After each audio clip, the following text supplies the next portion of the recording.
So yeah, it fills me with hope and excitement to hear stories from InterVarsity students about the ways God is moving on campus and in their own lives. Today I would like to share with you a little bit of my own journey as a college student. My name is Aisha, as Leah said, and I graduated in 2017 from accounting at Florida International University, FIU. Throughout my 3 years at FIU, I was a student leader with InterVarsity and aided in the replanting of the chapter on my campus. And things weren't always easy. I remember the awkward and nervous conversations we had at the beginning of any outreach. It's not easy to invite people to talk about Bible studies or to talk about thirst. Sometimes you get some strange conversations as well, and you're like, how do I wrestle with this? How do I move on?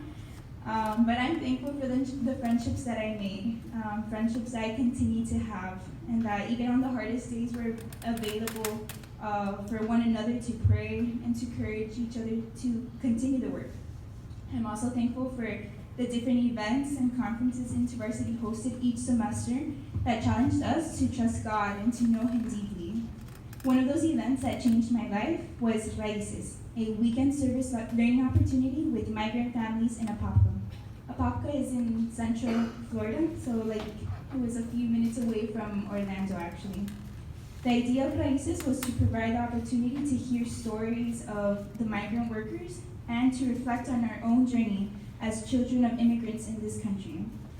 We were hosted by local migrant families, and on that Saturday morning, we woke up early to work in the fields, picking out the weeds out of cabbages.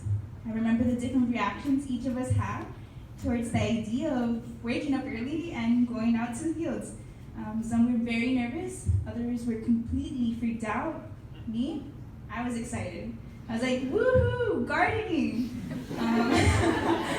Soon I realized this was not gardening. Gardening is at your own pace, and your livelihood doesn't depend on it. I remember working hard and long, only to realize after 4 hours, I didn't even make $10. While we worked, we were encouraged to work in silence and to aim at finishing a row. That was the aim. Try to finish your row.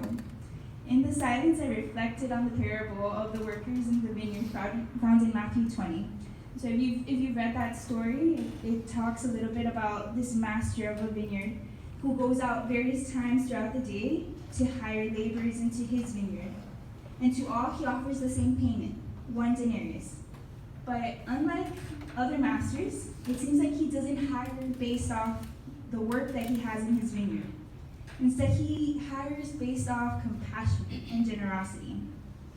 As I placed myself within the story, looking at my row of cabbages, I was humbled that even at my fastest pace, I couldn't finish my job. In that moment, I realized that I had always seen myself as one of those laborers who were hired early in the morning. Because I had grown up in a Christian home, I had felt entitled and superior to others. Just as seen in the story, by the time that pay time came, I complained about the master's equal payment of all of them.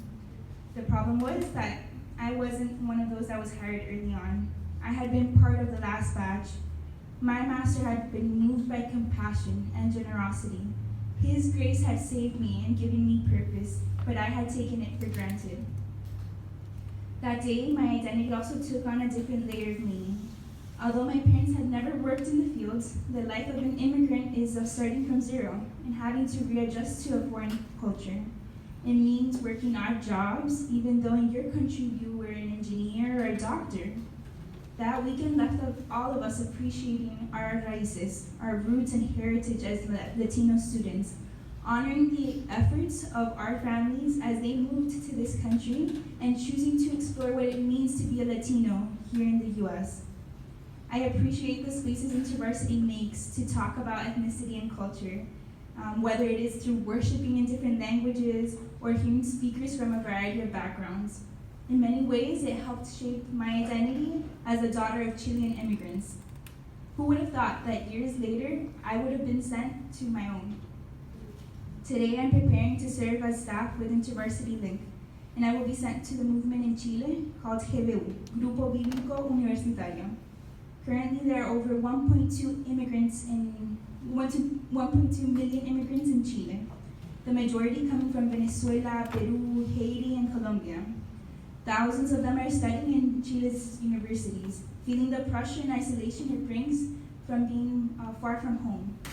I am humbled and excited to connect with these students living a story very close to my own, of being caught in between two realities, two contexts, two cultures. Apart from being from the immigrant population, Chile as a country is also in a very complicated stage. I don't know if you guys have been able to keep up with international news, but in October, there was a huge outbreak, civil unrest going on through the nation. This April, they will be voting on whether they will be having a new constitution or not, since the constitution was inherited after 16 years of dictatorship that ended in 1990. So the protests are continuing, manifestations have brought a lot of uncertainty and have pushed back semesters. Today, there's still students that are finishing 2019 and will be starting 2020, hopefully by April. So things have been pushed down and things continue to resurge.